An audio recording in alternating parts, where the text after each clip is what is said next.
Bernie Sanders has been making the rounds here. It's been going viral that he recently gave this speech saying that the DNC needs to go further left. My left, your right. Let's watch. Our ideas and our progressive vision, we are the future of this country. But there is no question, there is no question Maybe some that questions? we have won the battle of ideas. American people are profoundly sick and tired of establishment politics and establishment economics. Question. First off, I don't know how he just concludes that there's no question that our ideas have won. Yeah, I don't get that either. It certainly hasn't won the court of public opinion. There are plenty of people who can't stand socialism, and it certainly hasn't won as far as where we've seen socialism enacted in countries across the world. Maybe means professors. Yeah, maybe means professors are on board. He means professors in academia. Most of them are socialists, so we can pretty much wrap this one up, call it a day. It's important that we frame this in. What does Bernie Sanders mean? We've won. Our ideas have won. Just what ideas does Bernie Sanders support? Well, he supports the kind of socialism you see in Venezuela. Don't take my word for it. Here's an exact quote. These days, the American dream is more apt to be realized in places such as Ecuador, Venezuela, Argentina, where incomes are actually more equal today than they are in the land of Horatio Alger. Who's the banana republic now? Now, here's the thing. In limited context, that would seem bad, right? Because he's talking about income inequality and fixing that. It was we a can whole all 5 be on, years ago. Yes, 5 years ago. It's not like he's supporting socialist communist breadlines or anything. You know, it's funny, sometimes American journalists talk about how bad a country is because people are lining up for food. That's a good thing. In other countries, people don't line up for food. The rich get the food and the poor starve to death. You so much, Bernie Sanders. So much. That is so damning. As much context as possible. So praise Venezuela, breadlines. Well, what do we see with Venezuela? It's obviously in turmoil. They tried to claim it as a victory. Sean Penn, Bernie Sanders, their leftist elite. But just today it was reported that protesters have set fire to the Supreme Court. They don't have access to food. They don't have access to medicine. Venezuelans, we've talked about this, have lost on average 19 pounds in the last year.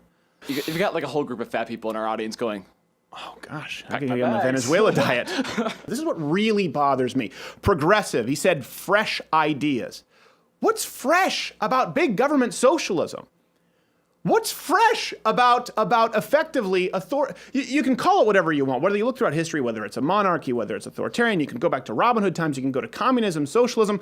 It is about the idea of big government, of the collective superseding the value of the individual. That's what's important. We want to talk about Europe, fresh ideas, old European socialism. Listen, even their revolutions in Europe aren't revolutionary. The French Revolution led to Napoleon's dictatorship. Why?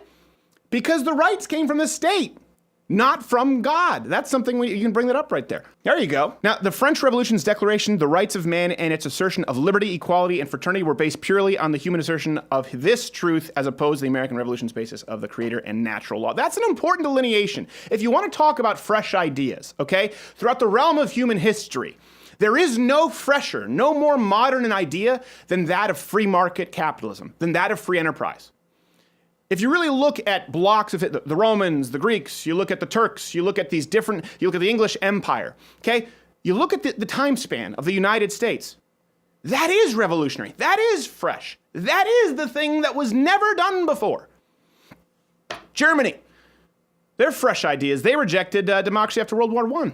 They got Hitler instead. The revolutions were constantly pushing toward big government. And I know, listen, the goalposts keep moving, right? With socialism and communism, and that's why we have to kind of define it, where they say, well, socialism, and they say, well, we mean Denmark, we mean Norwegian socialism, and then the Danish prime minister says, no, we're not socialist, we're a market economy. And then Bernie Sanders 5 years ago says, Venezuela, look at that looks great, and so does Sean Penn. And then when Venezuela collapses, they say that's not real socialism. And now to the point where real socialism is just communism. If you look at the American Socialist Party, they were tweeting me saying that really under true socialism, there wouldn't be any form of currency.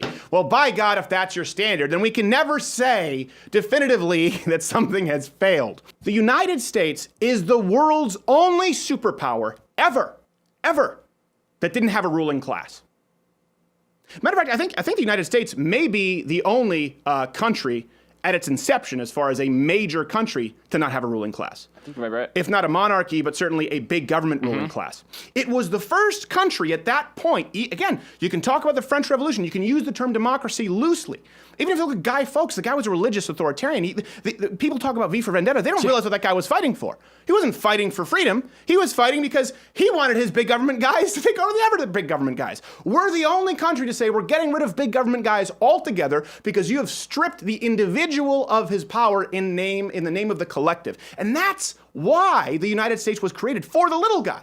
So that there is no king, there is no ruling class, there is no political class who make all the money and the people below them grovel in breadlines, as Bernie Sanders praised. The United States was precisely created by the little guy, leaving the biggest guy ever in the history of man, with the British Empire flipping the bird, saying, we're going to be a country of little guys. It was a militia of little guys, people who didn't have uniforms, who were taking out the world's greatest military superpower because they wanted a country precisely for the little guy who Bernie Sanders claims to champion with new, fresh policies that are exactly like the old ones we left that ultimately screw the little guy.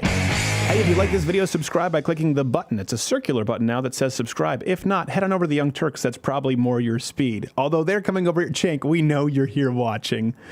I can smell you from here. There's also a recommended video box playing right up there. You can join the Mug Club at louderwithcrowder.com/mugclub for daily content, so we're not dependent here on YouTube. Cenk, go. No. Go. You don't need to stay here. This isn't good for, it's bad for your soul.